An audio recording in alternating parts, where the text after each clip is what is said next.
welcome to our lesson for today. So we're gonna start this lesson by remembering what we talked about last time. So last time we talked about how David was chosen by God as the new king after Saul was chosen as the new king, and how Samuel went to anoint David, and that after Samuel anointed David, David was filled with the Spirit of God. It came upon him so powerfully, and now he was ready for anything that was going to happen. Yes, but remember, only David and Samuel knew that David was going to be the next king. It was everyone else didn't know about it. Yes, so you remember the Philistines that were always at war with the Israelites. So this time around, the Philistines were again at war with the Israelites, and the two armies camped at different sides of the hill, and they were separated, or there was a valley between them. Yes, so there were Philistines on this side, and then there were Israelites on this side, and then there was a valley in between. Now remember, we talked about Jesse, and Jesse had all other older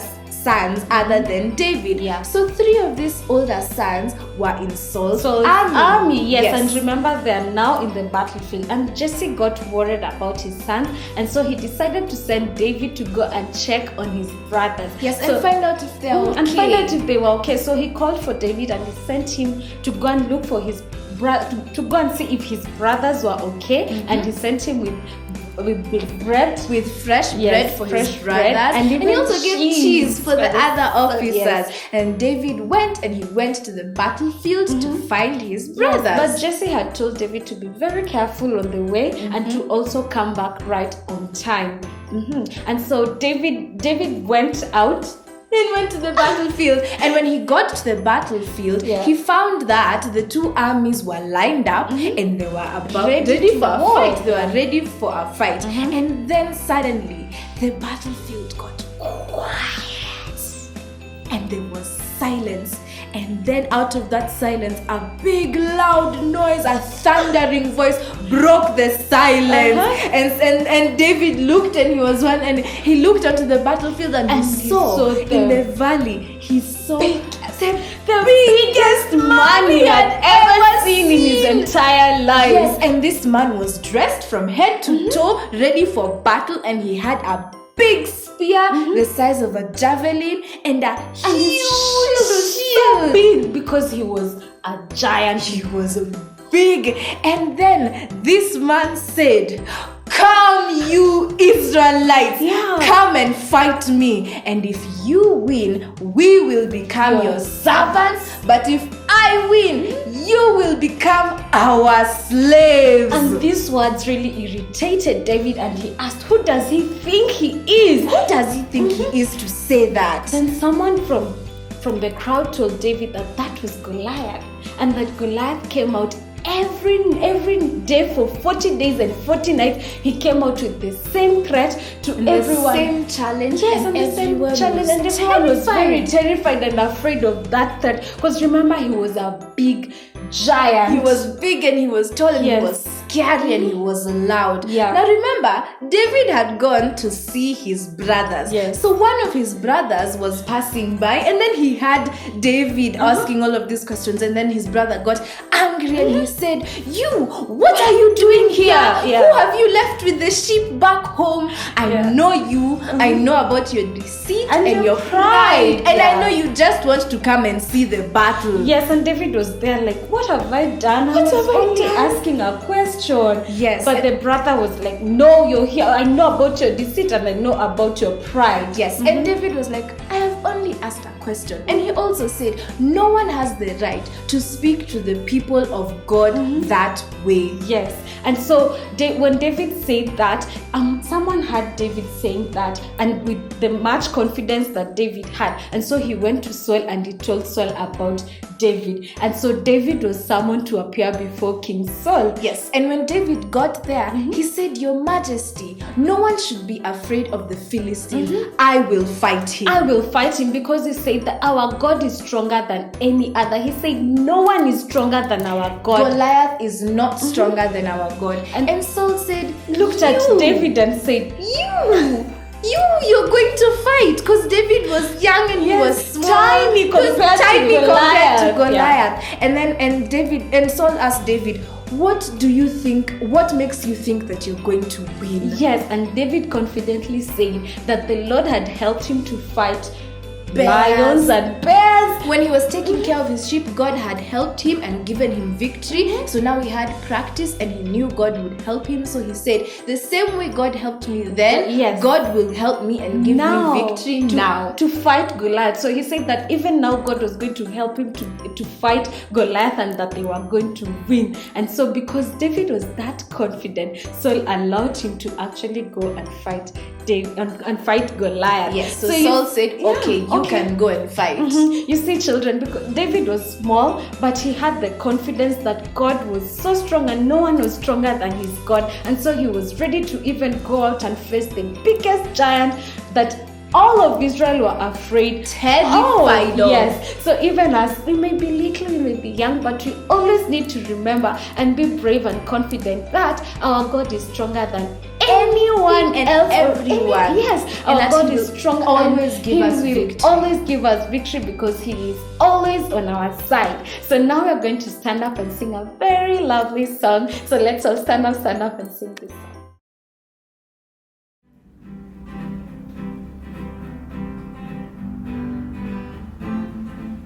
Okay, kids, so we've just talked about how David said with confidence, and he believed it with all of his heart, that no one is stronger than God, even Goliath, and that God will give us victory. Yes. So now we're gonna sing a song about how God will always give us victory no matter what. So everybody stand up and help us sing this song.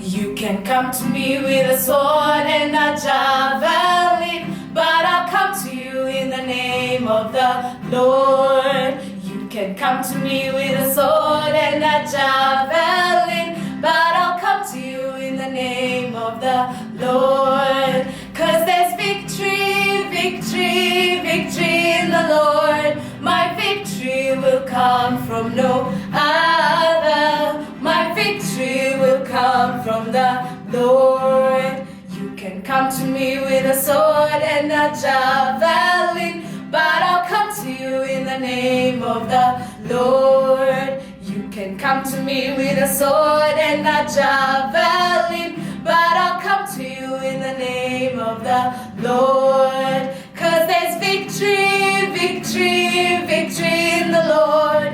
My victory will come from no other. My victory will come from the Lord. You can come to me with a sword and a javelin, but I'll come to you in the name of the Lord. Yay!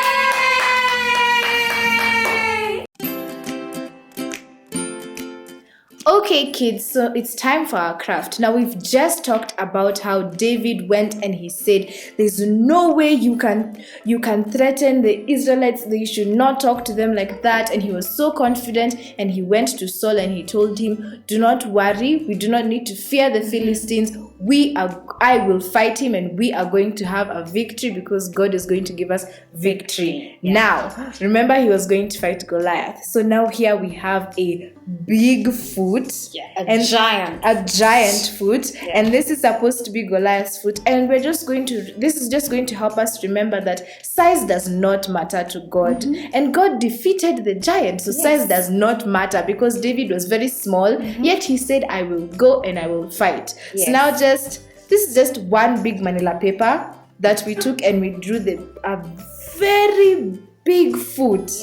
And now our feet can fit here nicely in between, and we are very small compared to this big foot, but size does not matter. So take your pencil and write on your paper, size in big capital letters does not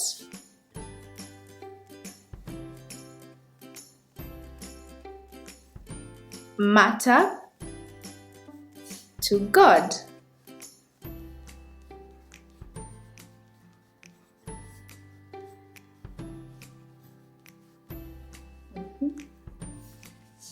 Size does not matter to God. Yes, and then the other thing that we can write is no giant can challenge our God. So you can just write it right there. No giant can challenge our God. But remember, David was brave enough, because we say that David looked up and he saw the biggest man or human being he's ever seen all his life. That means that Goliath was actually very big, and this food just acts like an example of how big Goliath was. But even that size of Goliath did not scare David, because he knew that God was on his side, and that no giant could challenge our God. And so that is why we've written, size does not matter to God, because even though Goliath was this big and this huge and such a giant, our God still was able to defeat Goliath with just simple tools. So this is our lesson today. This is our craft today, and it acts as a reminder that it doesn't matter what you face in your life. It doesn't matter the giants that come. Our God is big enough, and no giant can challenge our God. So that's our craft, and that's our lesson today. Until next time, bye.